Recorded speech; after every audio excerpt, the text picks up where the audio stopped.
Doctor Bhimrao Ambedkar के बारे में वे बातें जो अनसुनी हैं, जिन्हें बहुत कम लोग जानते हैं। आज की वीडियो में हम बाबा अंबेडकर की उन्हीं बातों की चर्चा करूंगी। नमस्ते, मैं हूं जिया, आप सभी का अभिवादन करती हूं। चैनल पर नए हैं तो प्लीज़ चैनल को सब्सक्राइब जरूर करें। दोस्तों, जब से नई सरकार का गठन हुआ है और ये खासकर ये पार्लियामेंट का नया सेशन शुरू हुआ है, तब से बाबा अंबेडकर और संविधान की चर्चा प्रत्येक दिन हो रही है और बड़े जोर शोर से हो रही है। ऐसे में बाबा की उन बातों को जानना जरूरी है जो कम ही लोग जानते हैं। तो चलिए वीडियो शुरू करती हूँ। भारत का संविधान लिखे जाने वक्त 25 नवंबर 1949 को अंतिम पाठ पूरा होने के बाद देश के महान नेताओं में से एक और दलितों के निर्विवादित नेता डॉक्टर भीमराव अंबेडकर ने देश के भविष्य के बारे में एक बड़ी महत्वपूर्ण बात कही। डॉक्टर अंबेडकर ने कहा कि 26 जनवरी 1950 को हम विरोधाभासों भरे जीवन में प्रवेश करने जा रहे हैं। जो राजनीतिक जीवन में तो हमारे पास समानता होगी, लेकिन सामाजिक और आर्थिक जीवन में असमानता होगी। दोस्तों, उस वक्त बाबा अंबेडकर ने आज के भविष्य को भांप लिया था और एकदम सख्त बात कही। भारत ने 26 जनवरी 1950 को संविधान लागू होने के बाद खुद को एक संप्रभु लोकतांत्रिक और गणतांत्रिक राज्य होने का ऐलान कर दिया। अपने भाषण में बाबा अंबेडकर शायद नए गणतांत्रिक राज्य और पुरानी सभ्यता के अंतर विरोधों के बारे में इशारा कर रहे थे। उन्होंने कहा कि लोकतंत्र भारतीय भूमि का केवल ऊपरी पोशाक है। उनके अनुसार यहाँ की संस्कृति जो है वो अनिवार्य तौर पर अलोकतांत्रिक है और यहाँ के गांव स्थानीयता का गंदा नाला, अज्ञानता और संकीर्ण सोच और सांप्रदायिकता के घर हैं। भारत जैसे गरीब और गैर बराबरी वाले देश में संविधान के जरिए छुआछूत को खत्म करना, बंधितों के लिए सकारात्मक उपाय करना, सभी वयस्कों को मतदान का अधिकार देना और सबके लिए समान अधिकार तय करना एक बहुत बड़ी उपलब्धि थी।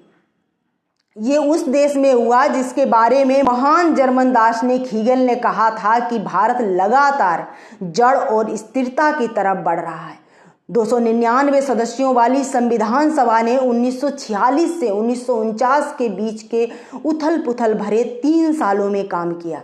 इस दौरान देश में कई बड़े सांप्रदायिक दंगे हुए और देश का बंटवारा भी हुआ, जिसके कारण भारत और पाकिस्तान दोनों देशों के बीच मानव इतिहास का सबसे बड़ा प्रवासी संकट पैदा हुआ। इसी दौर में भारत में 550 से ज़्यादा रियासतों का मुश्किल भरा एकीकरण का काम भी संपन्न हुआ। डॉक्टर अंबेडकर ने संविधान बनाने के लिए 7 सदस्यों की एक प्रारूप समिति बनाई, जिसने 395 प्रावधानों वाले एक मसौदे को तैयार किया। लेखक अशोक गोपाल की हाल फिलहाल में अंबेडकर की एक जीवनी a part apart the life and thought of B.R. Ambedkar नाम से पुस्तक प्रकाशित हुई है। इसमें उन्होंने बताया है कि डॉक्टर अंबेडकर ने कैसे अपने खराब स्वास्थ्य से जूझते हुए और तमाम मतभेदों को दूर करते हुए दुनिया के सबसे बड़े संविधानों में से एक को तैयार किया। यह किताब बताती है कि डॉक्टर अंबेडकर के कद ने कैसे इस काम में उन्हें स्थानीय और अंतर्राष्ट्रीय समर्थन जुटाने में मदद की। संविधान की प्रारूप समिति के 7 में से 5 सदस्य उच्च जाति के थे, लेकिन सभी सदस्यों ने डॉक्टर अंबेडकर को इस समिति का नेतृत्व करने को कहा। अशोक गोपाल ने इस किताब में बताया कि भारत की आज़ादी के आंदोलन का समर्थन करने और आयरलैंड का संविधान लिखने वाले आयरिश नेता इमोन डी बलेरा ने भी इस काम के लिए डॉक्टर अंबेडकर के नाम की सिफारिश वायसराय लॉर्ड माउंटेन और प्रधानमंत्री जवाहरलाल नेहरू से की थी। इस बात का पता वायसराय माउंटबेटन की पत्नी एडविना माउंटबेटन द्वारा अंबेडकर को लिखे गए एक पत्र से पता चलता है। एडविना माउंटबेटन ने डॉक्टर अंबेडकर से यह भी कहा था कि वे निजी तौर पर खुश हैं कि संविधान निर्माण की देखरेख वे कर रहे हैं, क्योंकि वे ही इकलौते प्रतिभाशाली व्यक्ति हैं जो हर वर्ग और मत को एक समान न्याय दे सकते हैं। अशोक गोपाल लिखते हैं कि मार्च 1947 में वायसराय का पद संभालने के तुरंत बाद लॉर्ड माउंटबेटन ने डॉक्टर अंबेडकर के साथ बेहद दिलचस्प और सार्थक बातचीत की। उनके अनुसार वायसराय ने एक सीनियर ब्रिटिश अधिकारी को यह भी बताया कि उन्होंने नेहरू के 15 सदस्यीय अंतरिम मंत्रिमंडल की सूची में जब अंबेडकर का नाम देखा तो उन्हें बहुत संतोष हुआ। अंबेडकर के नेतृत्व वाली प्रारूप समिति ने मई 1947 में संविधान सभा में पेश किए गए संविधान के मसौदे की जांच की। इसे संबंधित मंत्रियों और फिर कांग्रेस पार्टी को भेजा गया। कुछ खंडों को तो 7 बार में तैयार किया गया। अंबेडकर द्वारा संविधान सभा के अध्यक्ष डॉक्टर राजेंद्र प्रसाद को पेश किए गए संशोधित मसौदे में लगभग 20 बड़े बदलाव किए। इन बदलावों में संविधान की पवित्र प्रस्तावना में किया गया बदलाव भी शामिल है, जो न्याय, समानता और बंधुत्व का वादा करता है और जो संविधान की बुनियादी विशेषताओं का प्रतीक है।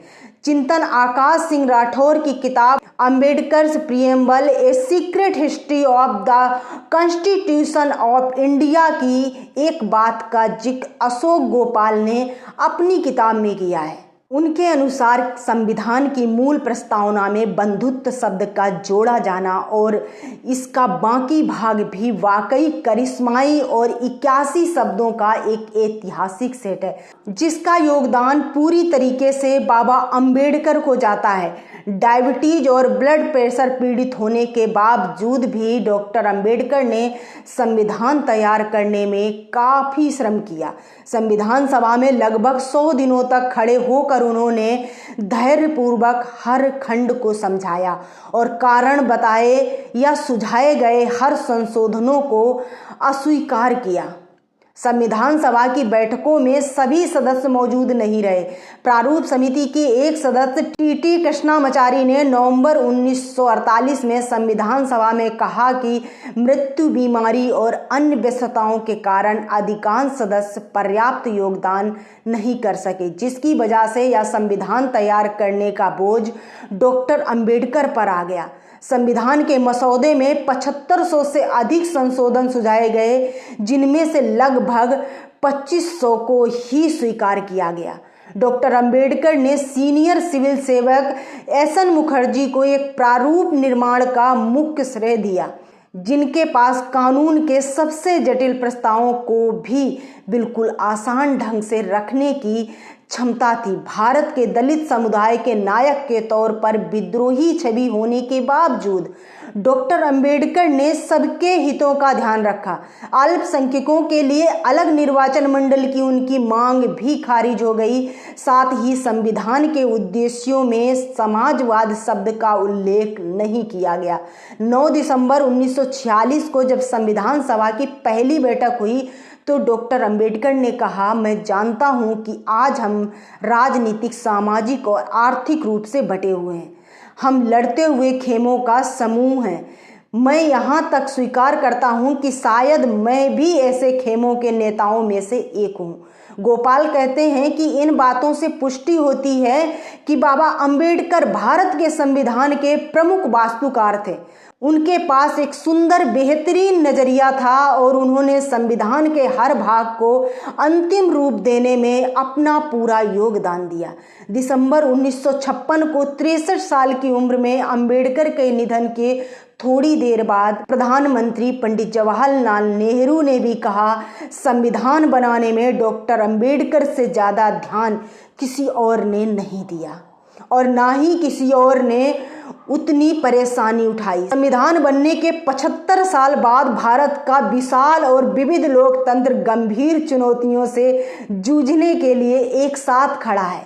समाज में बढ़ता ध्रुवीकरण और असमानता देश के भविष्य को लेकर कई तरह की चिंताएं पैदा करती है, लेकिन ये सारी समस्याएं डॉक्टर अंबेडकर के एक और दूरदर्शी भाषण की याद दिलाते हैं जो उन्होंने संविधान संशोधित मसौदे को पेश करते वक्त दिया था। उन्होंने कहा था कि भारत में अल्पसंख्यकों ने बहुमत का शासन वफादारी से स्वीकार किया है। अब ये बहुसंख्यकों पर निर्भर करता है कि वे अल्पसंख्यकों के खिलाफ भेदभाव न करने का अपना कर्तव्य निभाएं। आज की वीडियो में बस इतना ही। मिलती हूँ अगली वीडियो में। बने रहिए हमारे साथ। वीडियो पसंद आए तो वीडियो को लाइक और शेयर जरूर कर देना। ऐसी वीडियो के लिए चैनल को सब्सक्राइब जरूर करें। धन्यवाद।